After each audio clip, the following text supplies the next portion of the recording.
salam sejahtera. Selamat pagi kepada anda di luar sana. Anda sedang menonton Awani Pagi bersama saya Jiji Ahmad dan juga Hafizi Rosli. Pastinya Hafizi, kita hari ini akan bawakan tumpuan di Awani, di Astro Awani dan di astroawani.com yang mana mungkin berita-berita yang anda terlepas pandang. Tapi bercakap mengenai perkara itu, apa yang menjadi saya kira bualan ketika ini oleh orang ramai adalah penggunaan RFID. Yang menggantikan cara penggunaan lama sebelum ini, tetapi apa pun ramai sebenarnya yang saya kira memberikan respon yang berbeza apabila pengumuman ini dilakukan.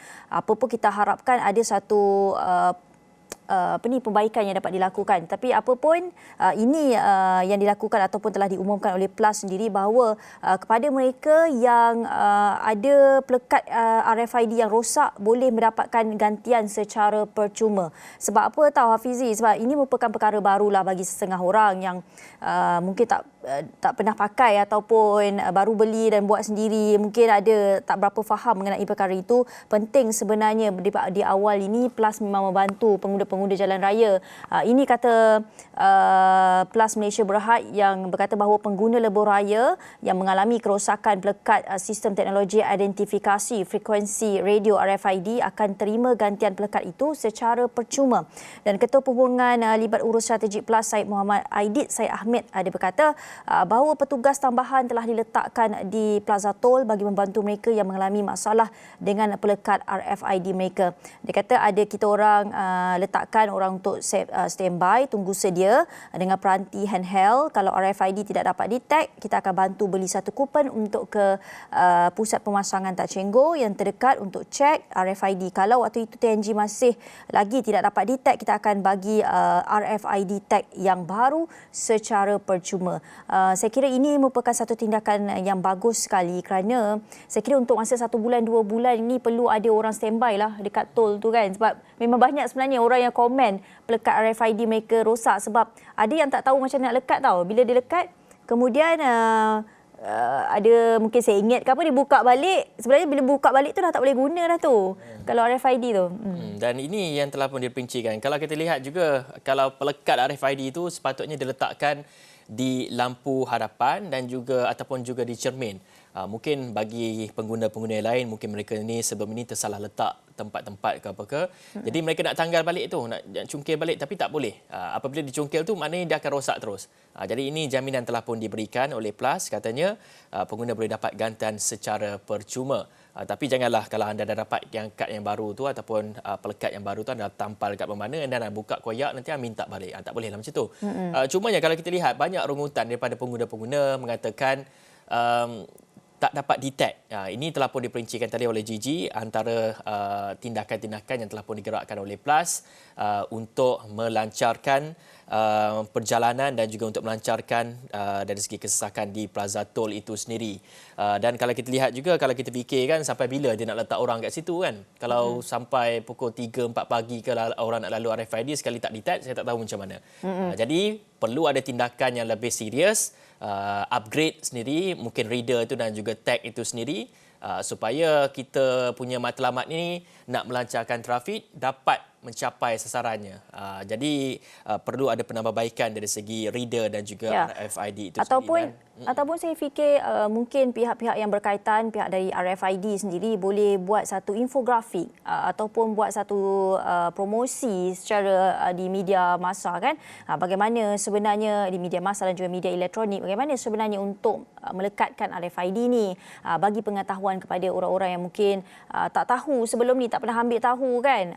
Macam sama juga macam kad Tak Cenggo sebelum ini. Jadi apapun perkara ini sebenarnya boleh diselesaikan sekira semua orang mendapat informasi yang sama.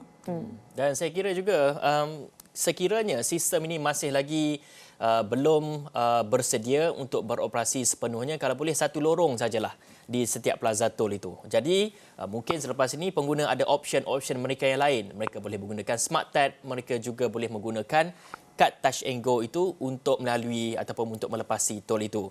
Ini yang telah pun diperincikan oleh Perdana Menteri yang katanya pengguna perlu diberikan pilihan sama ada mereka ini mahu menggunakan sistem teknologi RFID atau tidak. Dan katanya mesyuarat Kabinet pada Rabu telah pun membincangkan mengenai isu tersebut dan sepakat dengan ketetapan agar rakyat mesti diberikan pilihan Beliau juga telah memberikan contoh, sebagai contohnya perkhidmatan Tashenko yang diperkenalkan sebelum ini.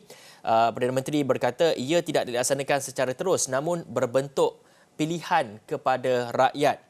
Dan katanya ini adalah cadangan yang bagus, tetapi dari segi pengguna mereka mesti diberikan pilihan sama ada mahu untuk menggunakan RFID ataupun gunakan Touch and Go ataupun gunakan Smart Tag. Kerana semua orang ataupun pada ketika ini masih lagi belum semua orang menggunakan RFID itu sendiri.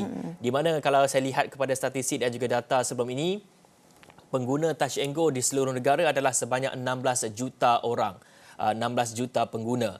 Namun hanya 10% saja yang masih lagi menggunakan RFID ataupun yang telah pun menggunakan RFID, saya kira sekitar 1.6 juta.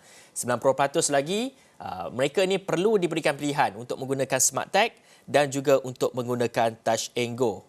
Dan ini kalau boleh tidak datang dengan paksaan, mesti menggunakan RFID. Dalam kita nak mencapai dari segi keselesaan pengguna itu tanpa mereka berhenti, mereka boleh melepasi dan sebagainya. Tapi sistem itu perlu diperbaiki terlebih dahulu sebelum kita dapat mencapai sasaran itu, Gigi. Tapi dalam masa yang sama banyak sebenarnya kelebihan. Kalau saya lihat perbandingan antara RFID dan juga kad Touch and Go itu, kalau saya sendiri, saya memang suka menggunakan RFID sebab saya memudahkan saya. Kadang saya terlupa nak kita nak reload kan. Itu sebenarnya banyak memudahkan, cashless lah.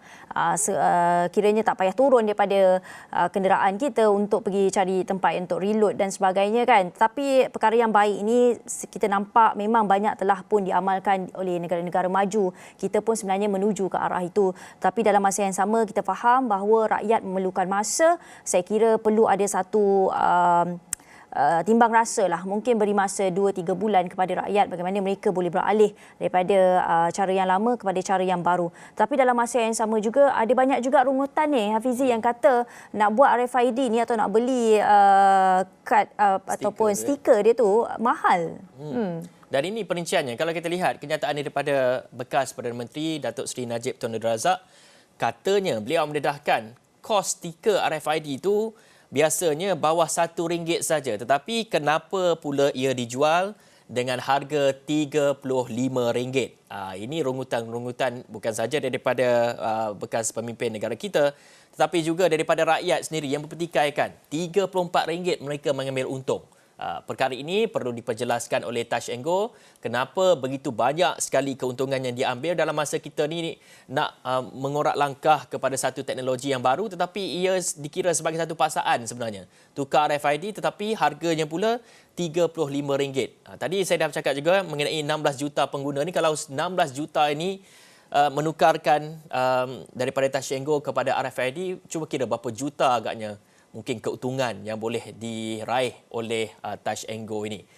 Jadi perkara ini perlu diperjelaskan kerana rakyat nak tahu kenapa harganya begitu mahal sekali walhal kosnya adalah bawah RM1. Ini penjelasan daripada Datuk Seri Najib Tun Abdul Razak. Dan kata Datuk Seri Najib Tun Razak, sepatutnya ia perlu diberikan secara percuma, Jijim. Dan saya rasa kiranya perkara itu mungkin boleh ditimbang baliklah. Tengok macam mana kalau boleh kita mudahkan rakyat, kan, RM10 ke belas atau berbelas ringgit lah mungkin lebih memudahkan rakyat daripada 30 lebih RM30 lebih, RM30 ke atas dijual ketika ini. Selain daripada RFID, saya nak bawakan tumpuan anda kepada satu lagi isu dalam negara kita. Pastinya ini berkaitan dengan isu pemilikan saham oleh Ketua Pesuruhjaya Suruhanjaya Rasuah Malaysia, Pencegahan Rasuah Malaysia, SPRM, yang mana Perdana Menteri juga mengingatkan semua pihak agar terima keputusan SC, Suruhanjaya Security, dalam dakwaan melibatkan Tan Sri Azam Baki. Datuk Seri Ismail Sabri Yaakob ada berkata bahawa keputusan SC itu sebagai badan profesional boleh dijadikan panduan kepada semua. Dan SC telah pun membuat kenyataan, kata Perdana Menteri, mengatakan tidak ada kes terhadap beliau dan kita terimalah keputusan SC ini, dan jangan kita minta supaya dia disiasat. Apabila dia disiasat, keputusan dibuat, kita masih tak puas hati. Jangan kita fikir kita ikut kehendak kita. Kalau pembangkang rasa kita mesti ikut kehendak pembangkang, tak boleh. dia kena terimalah keputusan dari badan profesional seperti SC. Jadi saya rasa kalau ada apa-apa nak tanya SC punya keputusan, boleh tanya SC sendiri. Saya kira tak tahulah bagaimana sebenarnya perkara ini. Perdana Menteri juga telah menyeru ramai untuk menerima keputusan yang telah pun dikeluarkan oleh Suruhanjaya Security sendiri, SC, berkenaan dengan isu Tan Sri Azam Baki ini.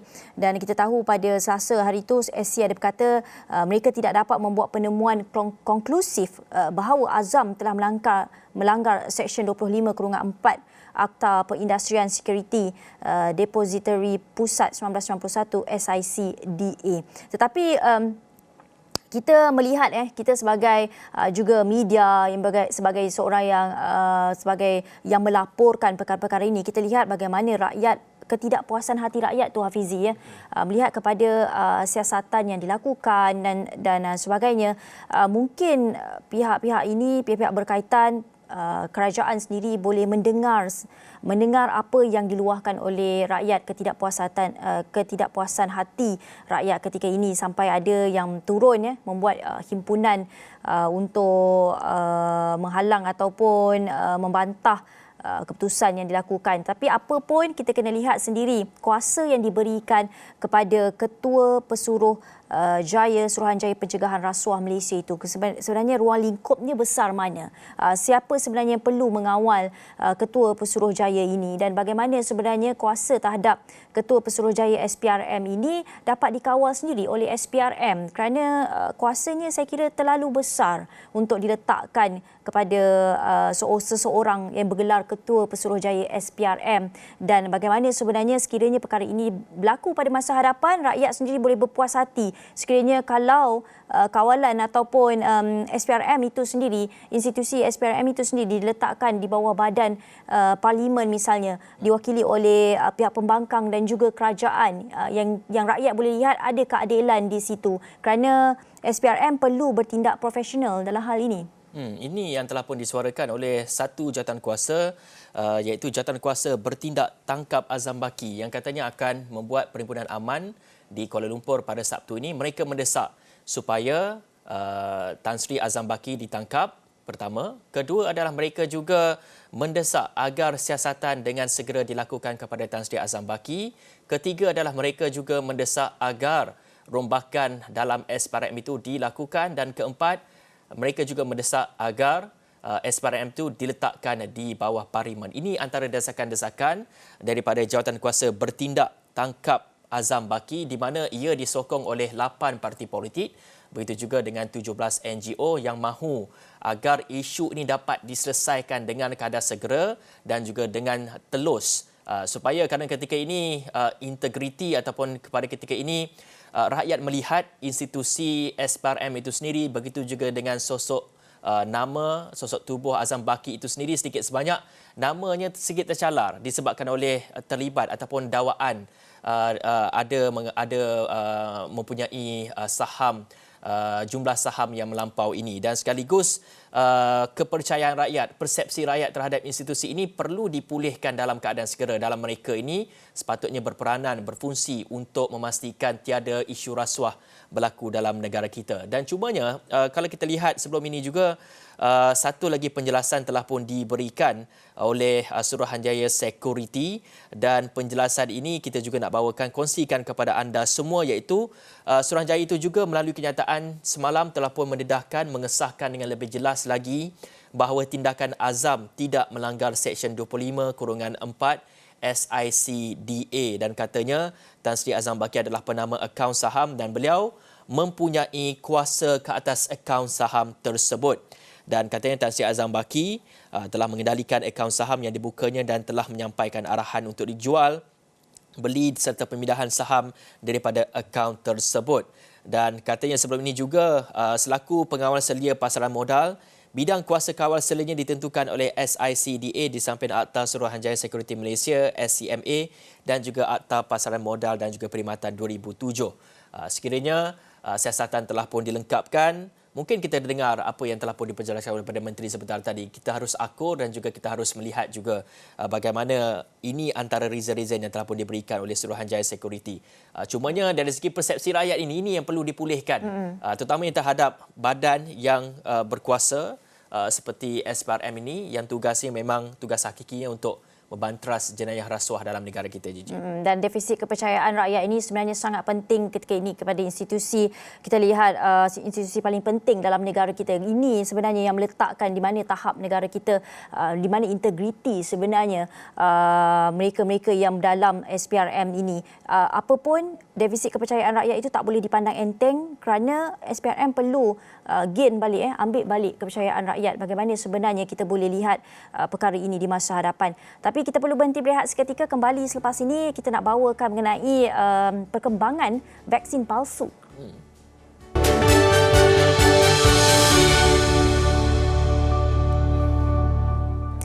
Baik, hari itu di Terengganu, kini di Kedah pula. Polis telah mendapati bahawa ada beberapa kes penjualan sijil vaksinasi palsu yang membabitkan doktor di negeri Kedah.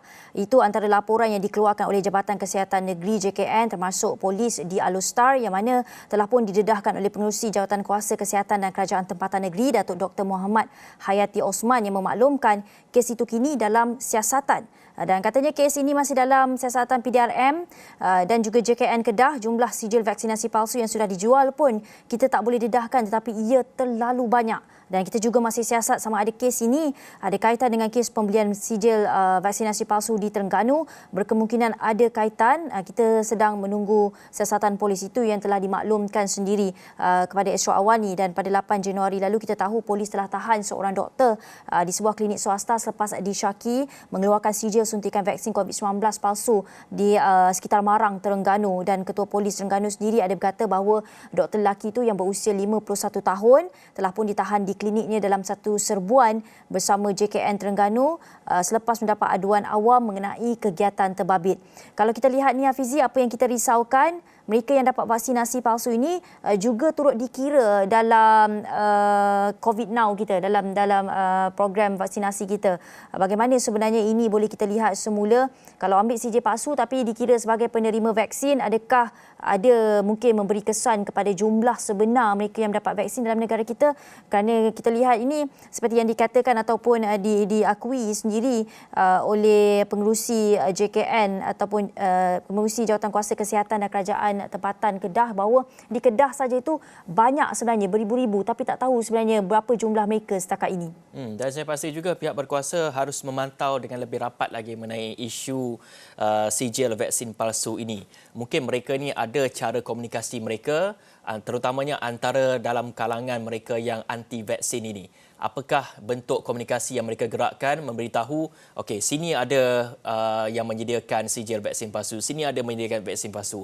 Jadi perkara ini perlu juga diperhatikan oleh terutamanya oleh PDRM dalam membantras mengenai kegiatan sijil vaksin palsu ini. Tidak hanya di Kedah, sebenarnya ada satu lagi negeri. Pertama sekali kita dengar tadi adalah di negeri Terengganu. Kedua adalah di negeri Selangor. Ketiga seperti Gigi katakan tadi di negeri Kedah. Dan kali ini juga pendedahan sama turut dibuat oleh Ketua Polis Kedah, Ketua Polis Johor sebenarnya, iaitu Datuk Kamaruzaman Mamat yang berkata di Johor pun pihaknya telah pun menahan 8 individu yang dipercayai jual beli sijil digital vaksin palsu, di mana harga yang ditawarkan adalah sekitar RM300 sehingga RM650 untuk mendapatkan sijil palsu. Dan kegiatan ini, sindiket ini beroperasi di sebuah klinik swasta di Johor Bahru. Dan katanya kegiatan sindiket yang dilakukan pekerja klinik itu sendiri membawa padah apabila mereka berjaya diberkas polis sejak Isnin yang lalu. Dan kalau kita lihat juga keterangan daripada Ketua Polis Johor ini berkata 3 pekerja klinik terbabit dan 5 orang awam berusia 24 tahun hingga 42 tahun berjaya ditahan selepas dipercayai menjual dan juga membeli sijil digital vaksin tidak sah itu tanpa menerima sebarang suntikan vaksin. Jadi kita dah lihat harga yang ditawarkan RM300 hingga RM650. Tinggi dan juga tu. Itu kira boleh bawa keuntungan lah untuk klinik-klinik ini. Walaupun ini satu tindakan yang tidak bertanggungjawab. kita sebenarnya kerajaan dah berikan kemudahan kepada orang awam dan juga kepada klinik-klinik swasta ni untuk mudahkan orang awam. Sebenarnya mereka ni boleh pergi ke klinik-klinik berdekatan, tidak perlu ke PPV Mega dan sebagainya. Tetapi sikap mereka yang tidak bertanggungjawab ni, terutamanya bagi pengusaha klinik, pekerja-pekerja klinik ini, sedikit sebanyak mencemarkan reputasi perkhidmatan sektor swasta, perkhidmatan kesihatan ini. Diberikan kepercayaan tetapi akhirnya melakukan perkara-perkara yang tidak sepatutnya berlaku dengan memberikan sijil vaksin palsu ini. Kerana kesan yang kita lihat adalah berbentuk rantaian kepada masyarakat. Apabila mereka ini tidak divaksin tapi telah pun menerima vaksin, pertama mereka ini dapat kemudahan sama seperti orang divaksin. Kedua adalah boleh menyebabkan bahaya ataupun berisikokan orang lain. Sepatutnya kita telah pun divaksin ni, at least kita dapat melindungi diri kita dan kita juga dapat melindungi orang lain. Kerana kita mungkin dari segi kadar risiko jangkitan tu mungkin dapat dikurangkan apabila kita divaksin. Tapi mereka ini menipu, mereka bergaul dengan orang, jadi akhirnya masyarakat juga sebenarnya akan menerima impak, terutamanya impak dari segi kesihatan ini, Gigi. Dan saya kira orang yang menolak vaksin ni sebenarnya, Hafizi, seseorang yang tak boleh dipercayai. Kerana kalau kita tengok, ya kita faham mereka ada prinsip, mereka ada pegangan mazhab mereka sendiri, fahaman mereka sendiri tentang vaksin. Mereka menolak vaksin atas sebab-sebab tertentu, hadis nas-nas yang mereka pegang. Tetapi dalam masa yang sama mereka menipu dengan mengambil vaksin palsu. Baik anda teruskan saja pegangan anda itu, tak terima vaksin langsung kan, menolak vaksin terus kan. Tetapi kenapa perlu membeli ataupun perlu menipu masyarakat sebegini sehingga mendapatkan vaksin palsu, sanggup mengeluarkan RM300 hingga RM650. Jadi pegangan anda tu sebenarnya sampai tahap mana sebenarnya kita persoalkan di sini? Adakah anda benar-benar memegang menolak vaksin kerana percaya perkara itu, atau anda sebenarnya mengambil kesempatan saja, was-was kan, tapi nak juga dalam masa yang sama prinsip anda tu tidak, saya kira tidak telus, tidak seperti yang kita rasalah, kita lihat kan, nampak macam sangat degil untuk tolak vaksin, tak nak vaksin, tapi dalam masa yang sama ambil kesempatan beli juga sijil vaksin palsu. Nak juga orang tengok bahawa anda ni menerima vaksin, nak juga menggunakan kelebihan ataupun kelonggaran yang telah diberikan oleh kerajaan. Dalam masa yang sama juga, bercakap mengenai penolak vaksin ini, kita tahu juga dalam masa yang sama juga ada kes-kes yang berlaku ketika prosedur perjalanan umrah, dan demikian Kementerian Pelancongan Seni dan Budaya MOTAK akan melakukan penilaian risiko dan prosedur operasi standard SOP perjalanan umrah khusus bagi garis masa pembukaan semula perjalanan umrah yang akan dimutamatkan menjelang pertengahan Februari ini. Dan kata MOTAK dan Kementerian Kesihatan semalam, perkara itu adalah maklum balas daripada sesi libat urus kedua kementerian itu bersama Persatuan Agensi Pelancongan Umrah. Dan libat urus yang dikendalikan oleh Menteri Pelancongan sendiri, iaitu Datuk Seri Nancy Shukri dan juga Menteri Kesihatan Khairy Jamaluddin, adalah bagi mendapat maklum balas berhubung hala tuju industri umrah susulan keputusan penangguhan sementara yang sedang berkuat kuasa. Dan kita harapkan ada SOP ini dilakukan secara berintegriti, dilakukan secara adil, secara jujur, kerana kita tak mahu ada lagi cakap-cakap ataupun ada lagi pendedahan yang mengatakan orang yang tak vaksin pun terlepas pergi umrah. SOP-SOP ini sebenarnya menunjukkan bahawa anda perlu mematuhi perkara itu. Anda nak pergi membuat ibadat kan, penting untuk anda mematuhi SOP ini. Ya juga kalau tak patuhi SOP juga boleh berdosa kan. Betul, dan kalau kita lihat juga SOP ini sepatutnya juga harus berdasarkan kepada fakta sains. Kalau ada penemuan data-data sains ini, bolehlah dirangkakan juga SOP yang baru yang berkaitan dengan penemuan data-data sains ini. Terutamanya melibatkan kepada tempoh kuarantin untuk mereka, dan kalau kita lihat juga ada yang melanggar kuarantin dan sebagainya, mereka ini perlu diletakkan, mungkin boleh dipertimbangkan perlu diletakkan di pusat kuarantin yang khusus yang dikawal oleh KKM. Ini kerana kita tahu varian Omicron ini, kebanyakan varian kes yang dicatatkan di Malaysia ini mungkin lebih daripada 50% adalah daripada Arab Saudi. Jadi kita nak elakkan daripada varian Omicron ini terus menular dalam komuniti kita. Kita perlu lakukan segera kerana ini adalah soal kesihatan. Kita tidak menghukumi ataupun kita tidak menghukum mana-mana jemaah ingin membuat ataupun mengerjakan ibadah umrah, tidak. Tetapi ini soal kesihatan, ini yang paling penting ketika ini. Kita nak memastikan supaya kita dapat mengekang daripada jangkitan dan juga daripada kenaikan kes dalam negara kita. Bercakap mengenai SOP tadi, SOP umrah akan dimuktamadkan pada Februari. Namun kalau kita lihat 1 Februari ini ada satu lagi perayaan yang besar juga, di mana ada perayaan Tahun Baru Cina. Jadi SOP yang telah pun diperjelaskan sendiri oleh Jabatan Perpaduan ataupun Menteri Perpaduan Negara. Katanya SOP Tahun Baru Cina lebih longgar berbanding tahun lepas dan ia termasuk berkaitan dengan kebenaran acara makan keluarga ataupun family reunion dinner dan juga aktiviti ziarah. Dan katanya bermula ataupun acara makan keluarga pada 31 Januari ini dibenarkan bersama ahli keluarga dan sanak saudara. Tidak seperti tahun lepas, hanya dihadkan kepada 15 ahli keluarga yang tinggal dalam jarak 10 km radius saja. Dan katanya juga pengajuan rumah terbuka bagi perayaan itu bagaimanapun tidak dibenarkan. Tetapi resepsi Tahun Baru Cina dibenarkan melibatkan individu yang mendapat jemputan saja dengan 5% kapasiti ruang. Banyak lagi lah SOP. Meriahlah tahun ni, Tahun Baru Cina ya. Betul. Tapi kita harapkan meriah ke dalam kemeriahan kita, kita amalkanlah waspada, diri yang sangat tinggi saat kita mungkin bertemu dengan saudara mara kan. Tapi apa pun ikut SOP yang telah pun ditetapkan, kita nak semua orang selamat ketika ada perayaan besar, sambutan besar sempena tahun harimau tahun ni. Betul. Tapi apa pun, itu saja yang dapat kita bawakan pada Awani Pagi jam ini. Kalau anda suka apa yang kami bawakan, anda boleh baca terus di astroawani.com. Dengan itu, saya Jijak Ahmad. Saya Hafiz Rosli. Assalamualaikum warahmatullahi wabarakatuh. Jumpa lagi.